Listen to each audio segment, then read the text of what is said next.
business has been there generally for a long time. This group wanting power and passing on the loot against this group. Now we're broke. So now the fighting is getting very tense. That's why they don't even bring budgets up anymore, because there's nothing there to budget. We're not producing anything.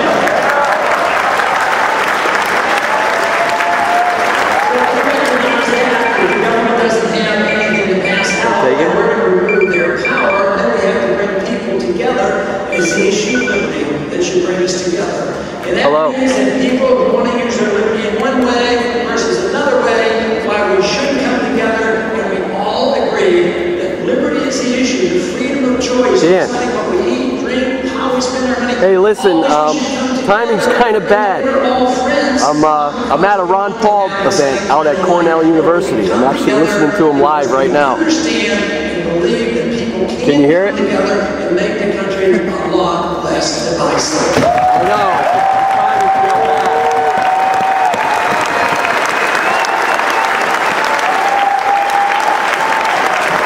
Can you call me next week at the same time? Another thing that has to happen, this concept of individual liberty really has to be individual. I know. I'm on your stuff. I'm working on it. Americans too often.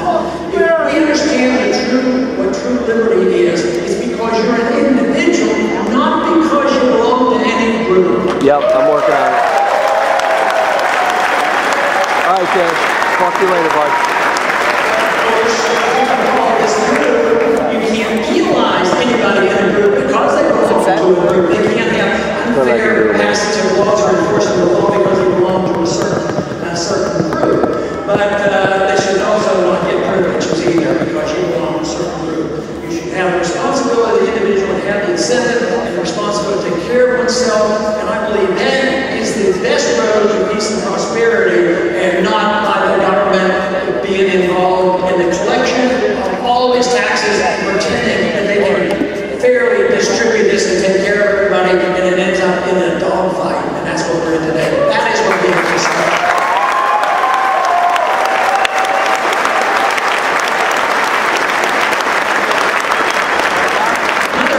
Another problem that we've had is that we drifted a long way from the concept of the republic and the concept of individual rights, because we now essentially have almost pure democracy. Pure democracy means that you can get a collection of individuals, 51%, you can remove the rights from the others, so the minority doesn't get protected.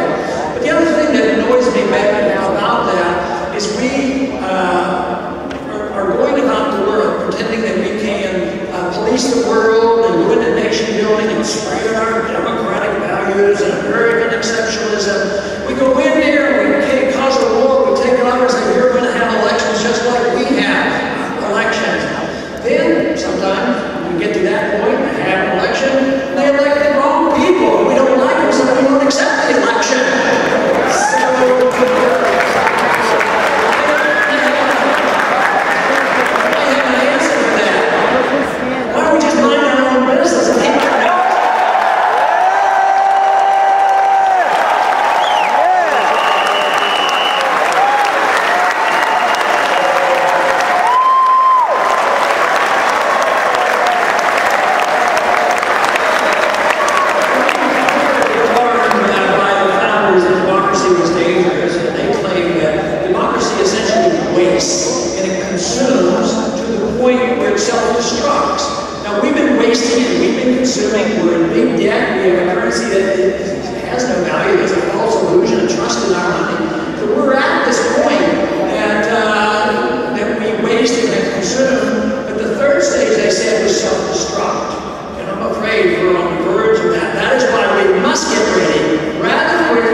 Recent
a lot of terrible problems at that time. And the nation was even more divided today, but it was more clear-cut, liberals versus conservatives. I'm trying to change that to show that it's liberty versus tyranny.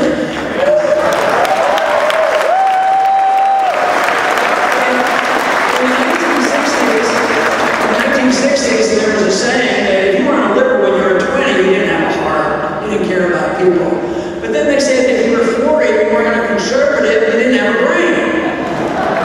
I had a suggestion. Why can't you have a heart and a brain and change this system?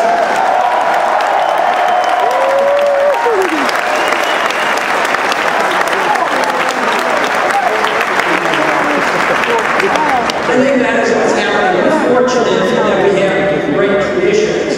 We're unfortunate that a lot of people in this country, especially those people I know in Washington, they don't know you exist yet. They haven't even heard from us yet.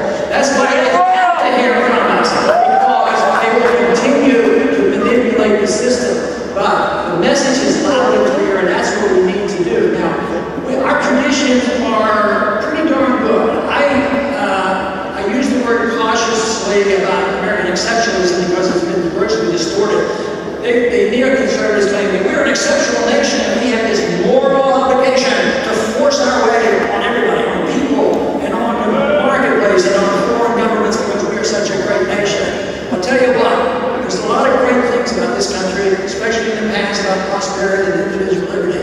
But the best way to spread our exceptionalism that we have and can have is to set a good standard and make the world want to emulate us.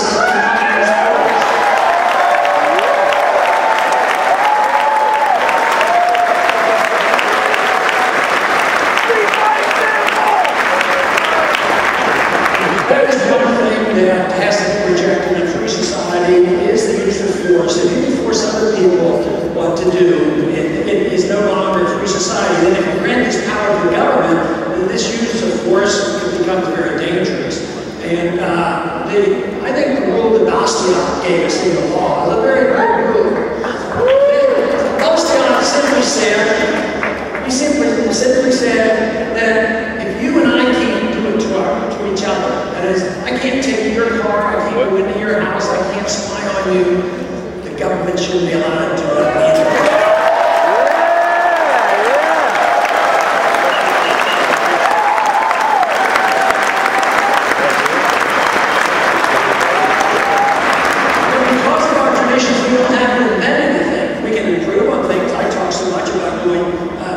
Standard, but I very rarely, I do say it might be careless. I don't want to go back to the gold standard. That's what they would all be accused. You want to go back to the 19th century, back to the gold standard, back to the 19th century. I'll tell you what, they want to go back to tyranny, and we want to go to the future of liberty.